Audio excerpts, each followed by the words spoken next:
to another one of our interactive color along tutorials. This is the 6th one that I'm doing, and this one we're doing an image from Bennett Klein and May Klein's really gorgeous, very, very popular best-selling coloring book called Color My Sketchbook Dragons. Chosen this image, which is called Crowfairy, and I'm still busy working on it, but I'm going to give you a bit of an idea of where we're going to go with this image. You can see I've been trying some stuff out. So the first thing that we're going to do is we're going to lay down our base color, and for that I'm going to grab a fistful of these Dotto Turbo Giants. I love to use these for doing base layers. They're really fantastic, water-based, broad tip. These ones have got fantastic like conical nibs, which make it really great for coloring broader or smaller areas. And we're going to use this range of colors: a pastel pink, pastel yellow, aqua green, a fluorescent purple, and fluorescent green.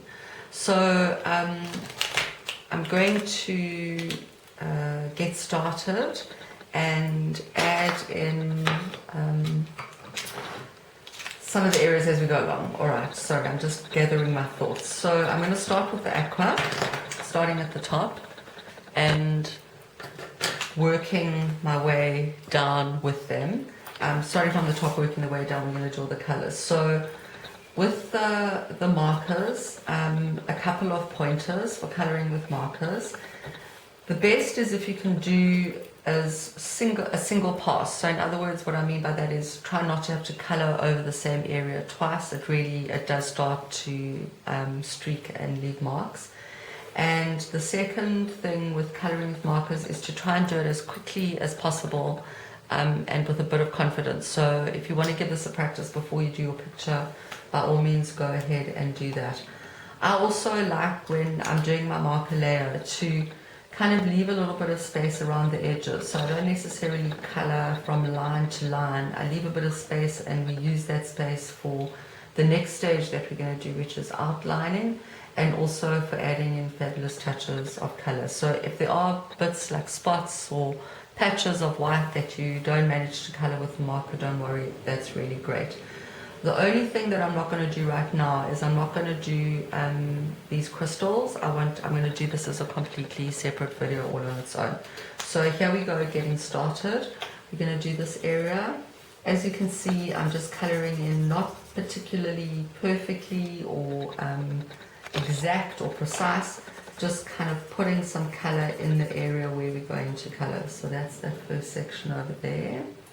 Then the next area is going to be this breastplate, and instead of doing a kind of gold brassy effect for a change, we're going to do something that's like a bit more silver, just to keep it interesting. Otherwise we end up doing the same thing over and over again. Okay, so with this little what's this thing called, stirrup, where you put your foot, that one as well. Then the next color we're going to do is the yellow. It's the pastel yellow. This is the most phenomenal color. I run out of this color all the time. So our dragon's going to be golden color, so we're going to use this to color in. Oh, that's a mistake. Sorry, this is supposed to be this color. Now you see, when you make a mistake, you don't panic, you just improvise, no problem. So I'm going to do all these things, leaving the teeth and these like kind of little horns, but they're putting the color in. You can see I really am not being very precise at all. Over here where these lines, I do longer, kind of streaky, using the side of these markers because they've got this broad tip, so that's really great. Here as well. Covering the area but not being too exact or precise with it. Just a little bit more there. Okay, these guys, long streaks generally works. We're going to do the spines a different color. Put the yellow in there. If you can do long, like long streaks here, that will be good. Just go in there. Again, not too precise. As you can see, I've kind of placed the color. This is the most versatile of colours, and so we're going to use it for quite a few things. We're going to colour in the Crowfairy's hair with it, just like that, nice and rough, and also the wings. With the wings, just try and leave, you want to leave a little bit of white patches to come through. We're going to add lots of different colour in there. And also, believe it or not, we're going to do this crow in yellow as well. So just kind of colouring in quite rough, to those streaks down like that. We're going to add lots of other colour in here to build up what we're ultimately looking for. There we go, that's those colours. Then the contrast for the dragon, we're going to use this lovely luminous green, which is going to contrast beautifully against this golden effect that we're going. So I'm just going to dough it down here, put in a few lines. That looks great. Got this guy's foot over here. Go back and do that. These at the top here are part of the scales down the front. That must get done. And then where this like kind of spine webbing area is. So just one nice long evened out streak. And then all the way around here. Again, here, you know, try and be precise, but it doesn't have to be perfect. You know what I mean? You don't want your colour going too much all over the other areas. Just try and keep it neat. Single lines always works. Okay, that's great.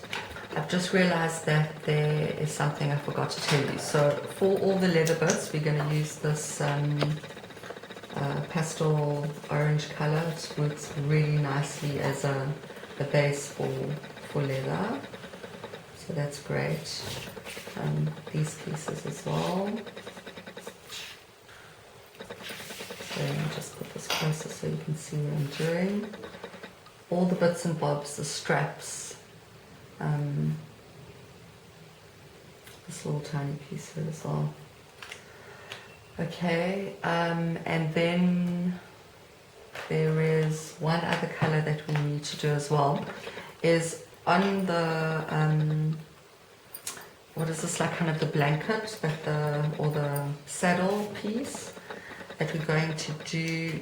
We're going to use this luminous purple, but we're going to just hold off and not do this right now, because for an area like this where we've got, you know, there's already very specific detail around these crosses, I would think that we must do some outlining first before we colour in with the marker. So we'll come back and we'll do this just now. The fairy's dress, we're going to do with pink. With this, you want to try and have some white streaks that you leave in here. So don't be too exact with it.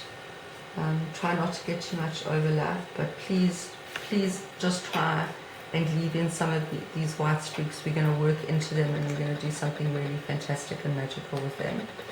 That's that. So the saddle piece, we're going to do all of that later. And there's this piece of the fairy's hair that also needs to get done. We've done this guy, that's been done. Oh, here we go on the bottom over here. So this all needs to be yellow because these are part of the scales. There we go. And this detail over here in the same luminous green. I'm going to pick up the line over there and just bring it all the way through on this side.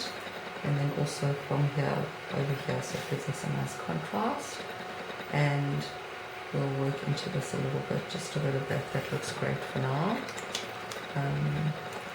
Just a little touch up over there.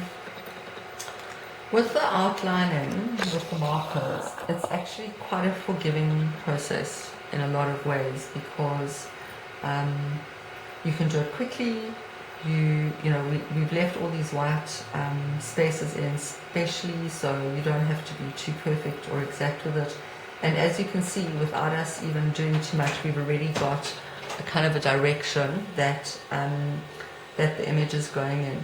One of the things that a lot of you ask is how to choose colors. How do you know what color to put with what? So for this guy, for the dragon, I decided that we were going to go with something that was a little bit more classic, so a kind of golden dragon with some scales. you know, with kind of some brown detail in the scales. And then I wanted everything else around it to kind of jump up and pop up. And so contrasting the pink and the purple together, they blend very nicely. These colors also work well with the yellow and the green. And you can see as we've chosen the colors, okay, when we put the purple in here, you'll see a little bit more, is already how the picture is starting to come together in a balanced kind of way. And with the base layers, we've got our foundation phase done, and now the next stage that we're going to do is we're going to do quite a bit of outlining, but that's going to be great because it gives the picture a lot of definition. And then after that, we'll start using our pencil crayons and building up the layers of color, and you'll start to see how these things all come alive. Sorry, let's not forget this guy's ears up here, all these horns.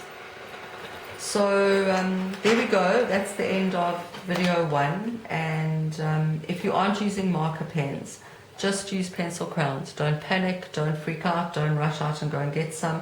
Just use your own pencil crayons. You want a nice medium color yellow to do the base, a soft pink over here, an aqua turquoisey green. Just supplement your colors and we'll pick up the process from there. Off you go, get your base colors done, and we'll catch up with video 2.